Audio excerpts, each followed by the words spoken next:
In this advanced English lesson with the news, we're going to read a news article together so you can speak English in only 30 minutes.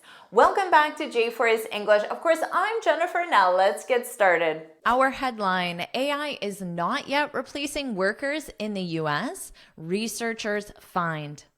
Let's talk about the placement of this word yet, because it's flexible. You can have it right here before the main verb. You can also have it at the end.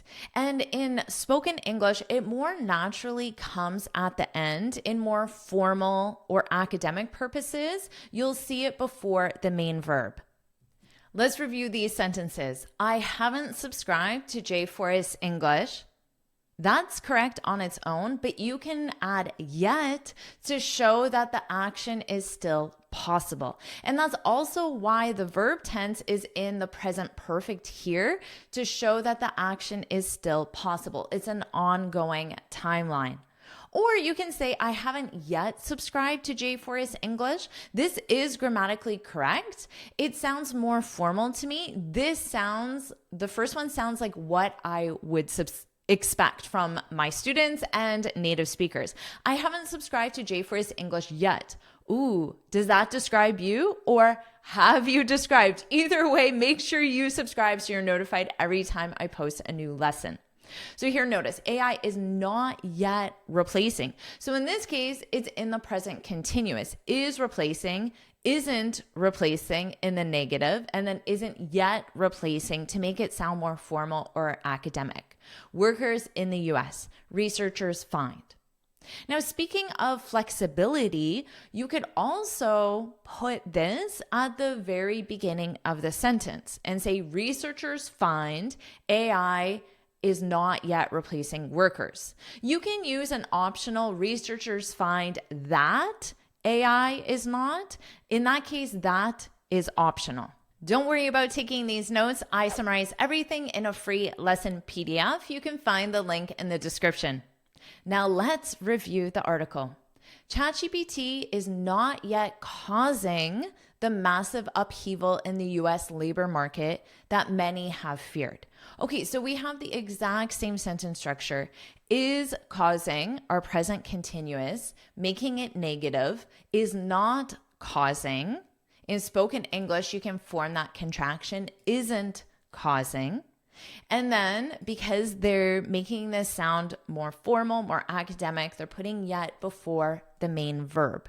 ChatGPT is not yet causing the massive upheaval in the US labor market. So the labor market represents all the people working in a specific field. And in this case, the specific field could be a country, so the US, because you can have the education labor market, the technology labor market. So those are the specific fields. But in this case, it's the country as a whole, the US labor market. So in this case, it's the labor market. Labor market is a noun, a countable noun. So the labor market, because it's a specific one.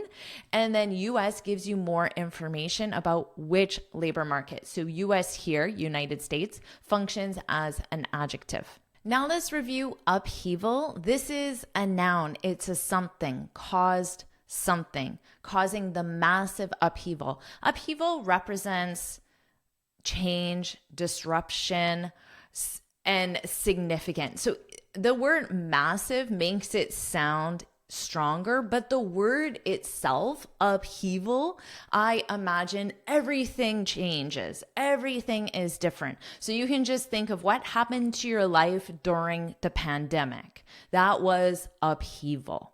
So you could say the pandemic caused massive upheaval, or just upheaval. You can intensify it, but the word is already intense. Upheaval in everyone's lives. Or you can say businesses are facing upheaval because of the new change, the new policy, the new technology. So you can face upheaval. So something causes upheaval, or people can face, experience, go through upheaval.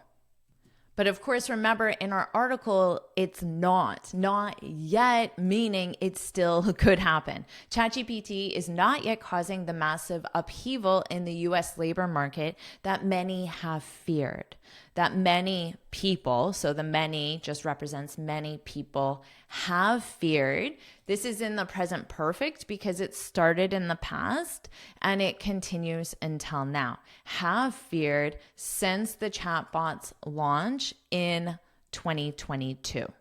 So the chatbots launch in 22. Launch is the verb that represents when it first started. According to a new study by a research center at Yale University. So here, notice here, when you use according, you need the preposition to, and it can be someone according to researchers, or it can be a something. So in this case, the something is a new study by a research center. So of course, there are people there, but they're not focusing on the people. They're just focusing on the place, a research center, and the location at Yale University. Are you enjoying this lesson?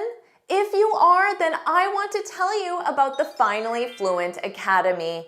This is my premium training program where we study native English speakers from TV, movies, YouTube, and the news so you can improve your listening skills of fast English, expand your vocabulary with natural expressions, and learn advanced grammar easily. Plus, you'll have me as your personal coach. You can look in the description for the link to learn more, or you can go to my website and click on Finally Fluent Academy. Now let's continue with our lesson. The study comes amid widespread concerns. What does amid mean? It means during or in the middle of. So the widespread concerns are in progress. It doesn't necessarily mean there's a start and end and this is the middle point, but it just means as the widespread concerns exist, the study happened. So amid widespread concerns. You might say, using our other word upheaval, you might say she remained calm amid the upheaval caused by the pandemic or caused by the new policy, the new technology. So she stayed calm during, in the middle of, or as this upheaval was taking place. Using the word amid makes it sound more formal than using during, but you can simply replace it with during and it would be grammatically correct. The study comes amid widespread concerns. So adding widespread just means many people, many companies, many industries are experiencing these concerns. Widespread concerns that the proliferation of generative artificial intelligence. So of course, this is the acronym AI. Sometimes they'll first use the full form and then in the future, they'll just use the acronym. But nowadays, since it is so common, you'll just see AI without identifying what it is. And proliferation, this means the spread, the rapid spread of something. So in this case, the rapid spread of AI. Now, you see this a lot with negative things, the proliferation of diseases or a fire or a disaster, but the word itself is neutral. You can use it in just a neutral context, or you can use it in a positive way, but in a more neutral way, you might say the proliferation of online education has made it more accessible. I guess that does sound more positive than neutral, but you can use it in positive, neutral, or negative, but you will commonly hear it with more negative things that are spreading rapidly. Let's continue. The proliferation of generative AI, the technology that underpins ChatGPT. So in this case, the technology that runs ChatGPT. So here they're using underpins. You have to add this S because it's the present simple and the subject is technology, which is third person singular. So he, she, it, the technology that underpins. So it underpins. So in this case, it's also generative AI. That's the technology. That's the singular subject. It underpins ChatGPT. Generative AI underpins ChatGPT. Let's review this example using underpin. So underpin, of course, is our verb. A strong command of grammar. So this is the something as a subject is third person singular. It, this, underpins. So that's why we have the S here. Underpins clear communication. So clear communication is possible because of a strong command of grammar. So this is what allows it to happen. It's the foundation of it. It's what makes it possible. A strong command of grammar underpins clear communication. So using the verb underpin also sounds more formal, and it will add variety to your speech as well. So the technology that underpins ChatGPT, of course, that technology was generative AI, could put many jobs at risk as US companies increasingly turn to AI to cut costs through greater automation. So here we have the modal verb could. This is important because it's a modal of possibility. So by reading this, it could happen, but it also couldn't happen. So it's just a possibility here. It's not being stated as a fact. So this modal verb is important. And remember, you need the base verb after the modal verb. Could put many jobs at risk. So something puts something at risk.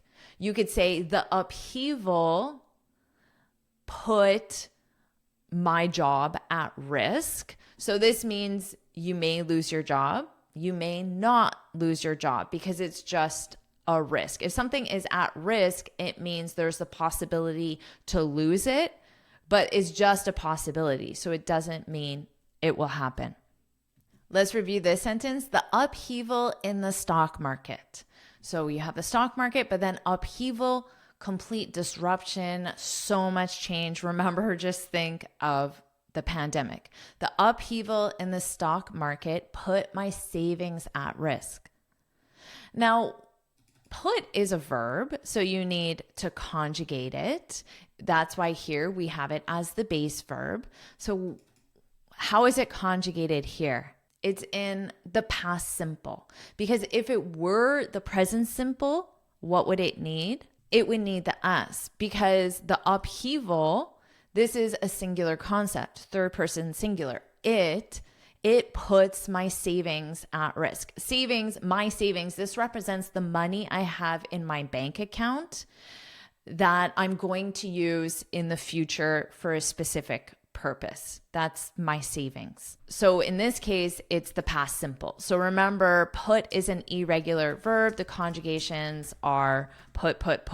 I know it's in the past because it would be grammatically incorrect in the present simple because you would need that S. But grammatically or logically, you could put it in the present simple to describe it just as a factual situation. In the past simple, of course, it's a completed past action. In the present simple, you're just describing it as a fact. The upheaval in the stock market puts my savings at risk. That's a fact. So it could put many jobs at risk as US companies increasingly turn to AI. So here we have our phrasal verb to turn to, and you turn to something. In this case, the something is AI. You can turn to a someone as well. So I turn to my teacher for advice, for support. So if you turn to someone, you go to that person for a specific purpose. The specific purpose would be to receive support or guidance or help. Now, in this case, you go to a specific something, AI, for a specific purpose. And the specific purpose is to cut costs. So in this case, cut is not with scissors. Cut means to eliminate. So if you cut costs, let's say you have a cost for workers. You have 5 workers and that costs a certain amount of money. So if you cut it, you eliminate it. But if you eliminate that cost, well, then you also eliminate those 5 workers because there's no money to pay them. Cut costs through greater automation. So this is how you'll cut the costs, how you'll reduce the costs through greater automation. Let's keep going. Overall, our metrics indicate that the broader labor market has not experienced a discernible disruption.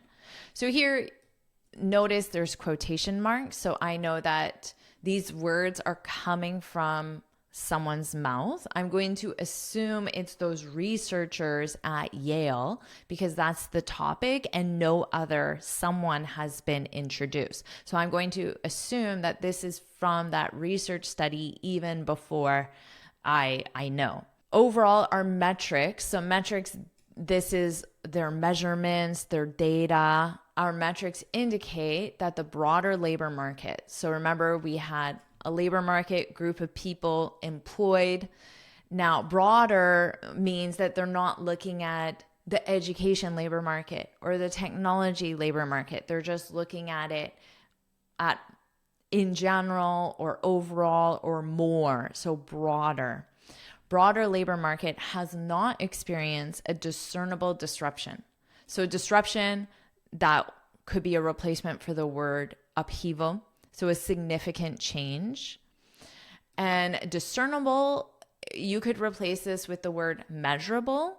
So if it hasn't experienced a discernible disruption, which means if you look at the statistics of employment before and after ChatGPT, you don't see a big difference. If there were a discernible disruption, you would look at the statistics and you would say, wow, there's a big difference before and after ChatGPT. So you can think of it as measurable. A discernible disruption since ChatGPT's release. Remember before they used the word launch, you could use release because when something is released, it means it is officially available or it's the official start introduction. So that would be the same as the word launch. 33 months ago. 33 months ago. Undercutting fears that AI automation is currently eroding the demand for cognitive labor across the economy. So if AI automation, such as ChatGPT, is eroding demand, it means that it is reducing the demand. And if you can think of a rock that is eroding, so slowly but consistently, there's less and less of the rock. So that would be eroding demand. So you can think of it slowly but consistently. Let's come back to undercutting because we didn't review this. So here the verb is to undercut something. And this is conjugated in the gerund form. To undercut as a verb, it means to weaken or to reduce the effect of something. So here it's weakening the fears, it's reducing the effect of the fear. Because people had these fears that AI was going to steal their jobs. I'm sure the fear is still there. But then the data, the metrics show that there's no discernible change. There's no measurable or noticeable apparent change. So your fear is weakening. It's becoming less. So that's the undercutting. But something undercuts something. So it's the metrics undercut the fears. Let's review this example. Delays in the project. So here the sentence is starting with a noun, and the noun is in the plural form just to represent all of them. So in general, delays in the project are undercutting. So it's in the present continuous because it's taking place now, and we have delays, which is plural. They are undercutting the client's confidence. So in this case, it was a positive thing because you're reducing or weakening something negative. But in this case, you're reducing or weakening something positive, the client's confidence. So it doesn't sound very positive in this case. So that's the verb to undercut. Undercutting fears that AI automation is currently eroding, gradually reducing the demand for cognitive labor. So cognitive, that represents labor, so workers who are using their brain power rather than their muscular power. Cognitive labor across the economy. So across the economy, again, that doesn't mean just one area like education. It is all areas across the economy, the researchers wrote. So here now they're letting us know who is saying this, the researchers, which was obvious based on context because the only someone mentioned was the researchers. Let's continue. However, so now before I even read any further, I know there's going to be some sort of contrast. So here they were talking about there hasn't been job loss, there's no discernible disruption, fears are going down. So it sounded relatively positive, I would say. So now without reading anything more, I know that they're going to introduce a contrasting point. So a contrast to the positive aspects, now we're going to hear something negative. So how there may be job loss or there still may be cause for concern. So let's find out. However, they noted, it's always the last subject mentioned. So here we have the researchers, of course, plural. They noted. To note is a more formal way of saying they said or they claimed. However, they noted that the adoption of generative AI, so the adoption would be when you started using ChatGPT, you adopted it. So you started using it, but not just once, as a regular part of your routine. Then you can use here the noun form adoption. The verb would be adopt, and in this case, the adoption of. That the adoption of generative AI was at an early stage. So it's only been 33 months, which in the terms of how we've been working our entire lives or the entire length of a business, that's a short time. So they're saying it's at an early stage. And that their analysis represents the analysis of the researchers. Their analysis was not predictive of the future. Okay, was not predictive of. So if you're not familiar with a word, maybe you are, but assuming you're not, you can always try to think, does this look like a word that I am familiar with? Because you may be more familiar with the verb to predict the future. Well, predict is the verb form. I predict you're going to have an amazing future. And I truly do. So that is the verb form. But my prediction of the future. So that's a noun form, my prediction of the future. So I can say, you're going to have an amazing future. That's my prediction. That's the noun form. So we have the verb form predict, the noun form prediction. What do you think this is? Well, you might also look at the broader use because we have our verb to be and then predictive. So when your verb is to be, then you could predict that this is the adjective form. And if you predicted that, you would be right. So this is the adjective form, predictive, was not predictive of the future. So they're saying that this information can't be used to say what will happen in the future. That maybe wasn't the purpose of the study, or they didn't measure enough, whatever the reason. So that was not predictive of the future.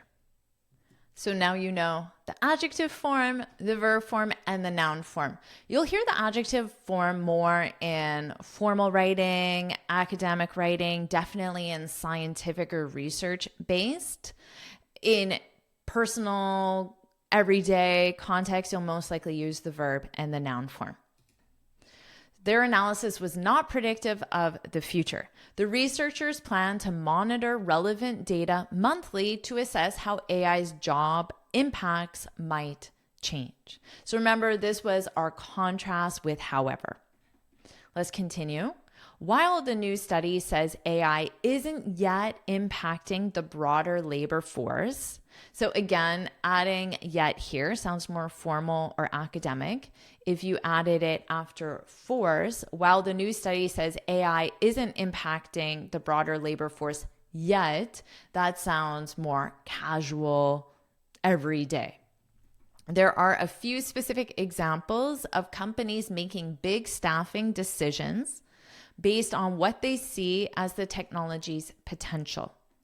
So a staffing decision, of course, this comes from the word staff, so the people who work for a company. So staffing decisions represents decisions around who will work for a company. In recent years, some tech firms, including file storage service Dropbox and language learning app Duolingo, have cited AI as a reason for making layoffs. Okay, so here, layoffs, this is the noun form. The verb is make. So make layoffs. That's the collocation, which means these two go well together because you have a noun, a layoff, and then you need a verb to go with it. So you can make layoffs. Now, a layoff is when your boss tells you, I'm sorry, you don't have a job anymore. But it's not because you're a bad worker. It's not because you did anything wrong. It's because we don't have a need for you anymore. There's no position. Your position doesn't exist. Or we have a need for you, but we don't have any money to pay you. And I assume you're not volunteering, so we have to lay you off. So a layoff is very important because it's not because of you, your skills, your behavior. It's because of the company, their resources, or their need for the position. Now remember, this is the noun form. It's also very commonly used in the phrasal verb form. So the verb form is to lay off, and you lay someone off. So you can just use the word people. You could also use employees, because if you lay someone off, they have to be working for you. So you could use employees, workers as well, but people is just a general sense. Now, because I have a preposition, I need my verb in ing. So if you want to use the noun form, you still have to make sure it's grammatically correct. So have cited AI as a reason for laying people off. So the phrasal verb is to lay off, and you lay someone off, for laying people off. Now this is the noun form, for making layoffs. A survey in January showed a large number of employers globally plan to downsize their workforce. So to downsize means to reduce the number of. And reduce the size of as well. And how do you do that? Well, one way is by laying people off, by making layoffs. A large share of. So they didn't specify how many. Is it 90%, 60%? We don't know. A large share of employers globally plan to downsize their workforce as AI carries out some tasks. So carries out some tasks just means completes or does some tasks. Now, this is just a survey. So again, maybe this isn't predictive of the reality because this is just someone answering a response in a survey. Now, with downsize, yes, you can reduce the number of workers in your company. As parents get older, their children leave and they have this big house, but they no longer have kids in the house, they often downsize, which means they move into a smaller house. They may even move into a condo, a smaller condo or apartment, because it's easier to maintain than a full house. So it's very common to hear people approaching retirement or past retirement talking about downsizing. So they're going to reduce the size of their house. They may even reduce how many possessions they have. They might get rid of one of their cars, so they only have one car instead of two, get rid of all the toys that were there for their kids, things like that. So it's very common to use the word downsize in that context to refer to your daily life. Here's a common sentence. My parents are downsizing. So are downsizing, they're doing it now. So I'm selling a bunch of their stuff for them. Now, if I just say to my friend, my parents are downsizing, based on context, based on the age of my parents, they would assume, the person I'm talking to would assume that my parents are reducing the size of their house or the number of their possessions. So I'm selling a bunch of their stuff for them. Just very casual native speech. Let's keep going. But the limits of AI are becoming increasingly clear, as is the extra work it can potentially create as humans have to check the work produced by AI. So the article ends with, again, a contrast, this time using a more casual word, but is still used to introduce a contrasting point. So what's the contrast? Here, we're just talking about a large number of employers are talking about downsizing. They identified companies that are currently downsizing. And now the contrast is to that point. But the limits of AI, so now they're talking about some of the negatives, but the limits of AI are becoming increasingly clear, as is the extra work it can potentially create. So potentially is important because it means it may happen, but it may not happen. Can potentially create as humans have to check the work produced by AI. So in this case, check means to verify, just like you might say, hey, Jennifer, can you check this sentence? Can you verify the correctness or accuracy of this sentence? Check the work produced by AI. And that is the end of the article. So now I'll read the article from start to finish and you can focus on my pronunciation. AI is not yet replacing workers in the US, researchers find. ChatGPT is not yet causing the massive upheaval in the US labor market that many have feared since the chatbot's launch in 2022, according to a new study by a research center at Yale University. The study comes amid widespread concerns that the proliferation of generative artificial intelligence, the technology that underpins ChatGPT, could put many jobs at risk as U.S. companies increasingly turn to AI to cut costs through greater automation. Overall, our metrics indicate that the broader labor market has not experienced a discernible disruption since ChatGPT's release 33 months ago, undercutting fears that AI automation is currently eroding the demand for cognitive labor across the economy, the researchers wrote. However, they noted that the adoption of generative AI was at an early stage and that their analysis was not predictive of the future. The researchers plan to monitor relevant data monthly to assess how AI's job impacts might change. While the new study says AI isn't yet impacting the broader labor force, there are a few specific examples of companies making big staffing decisions based on what they see as the technology's potential. In recent years, some tech firms, including file storage service Dropbox and language learning app Duolingo, have cited AI as a reason for making layoffs. A survey in January showed a large share of employers globally plan to downsize their workforce as AI carries out some tasks.